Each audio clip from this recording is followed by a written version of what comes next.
my lane fast, call it high speed. I've been working hard, yeah, I've been working nightly. If you think you'll win, ha, not fucking likely. I be taking shots, yeah, cold-blooded, icy. Watch.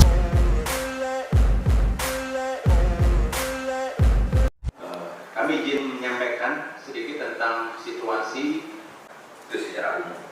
Saya memberi catatan-catatan khusus sebagai berikut. Dua anggota kami yang sudah kami gelar di sana, di mana tiap distrik tadi, di ibu kotanya dari Kabupaten Jalimu itu Pak. Syarat ada yang masalah hiburan, kemudian ada masalah konflik pemukiman, konflik pertanahan. Demikian Bapak Menteri dan Bapak Panglima serta para pejabat sekalian. Ya, alhamdulillah pagi ini Jumat tanggal 28 Januari tahun 2022 saya Menko Polhukam baru saja mengadakan rapat koordinasi untuk menyikapi kasus-kasus khusus terbaru di wilayah timur Indonesia, yaitu kasus di Papua, kemudian kasus di Haruku, Maluku. Nah, tadi saya berkoordinasi dengan Panglima TNI, kemudian semua Pangdam dan Kapolda di Papua Barat, Papua, dan Maluku. Kemudian ada juga Kemendagri, ada juga Mabes Polri dan BIN.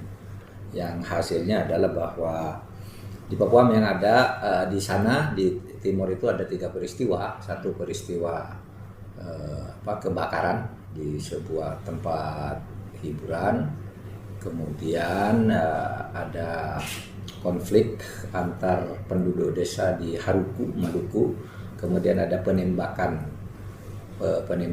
oleh kelompok kekerasan teroris atau kelompok teroris bersenjata di beberapa daerah atau tepatnya di sekitar pegunungan di Papua.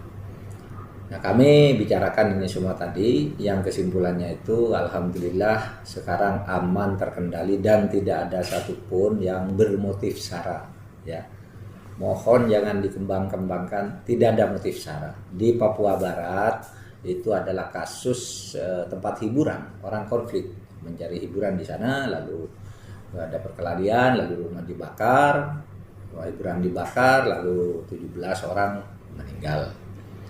Lalu di Haruku itu konflik tanah antar penduduk desa yang merasa saling klaim karena mungkin sukunya berbeda, itu konflik. Jadi bukan sara dalam arti sara yang dikenal di dalam politik, itu konflik tanah murni.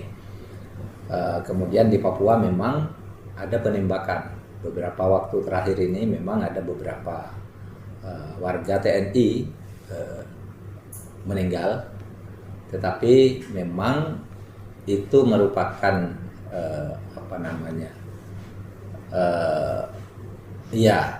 perubahan situasi baru di dalam pendekatan baru. Sekarang TNI itu bersifat defensif, tidak ofensif gitu. Ya, tapi satu kemajuan yang harus kita pelihara, tidak ada korban masyarakat atau warga sipil sejak ada pendekatan baru itu. Sasarannya memang kalau tidak ke TNI ya ke Polri, ke aparat. Nah ini dulu masyarakat sipil, warga sipil harus dijaga dulu keselamatannya.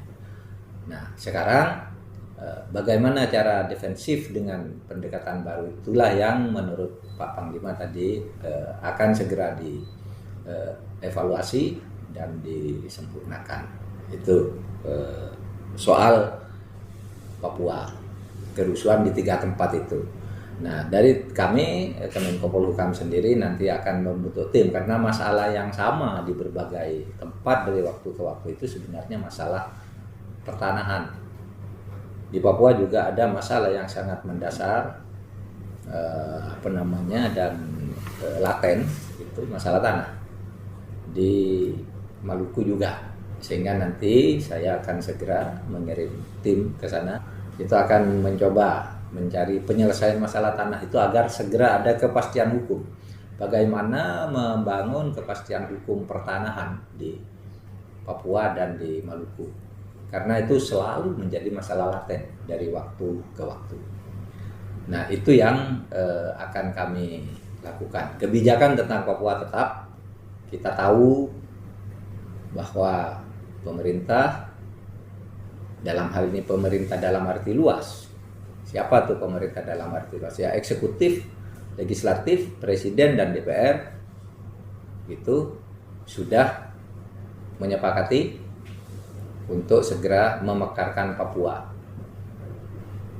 Orang boleh tidak setuju, boleh setuju, tetapi yang jelas itu sudah berdasar pertimbangan yang matang, sudah melibatkan para surveyor, disurvei tentang itu, kemudian apa dampak sosial politiknya, kita akan jalan dengan rencana pemekaran Papua itu sesuai dengan agenda pemerintahan kita. Bahwa ada yang tidak setuju itu biasa, kita jalan. Kalau kita menunggu orang tidak mengkritik, maka kita tidak akan bekerja. Oleh sebab itu pemerintah tetap akan melangkah bersama DPR untuk itu.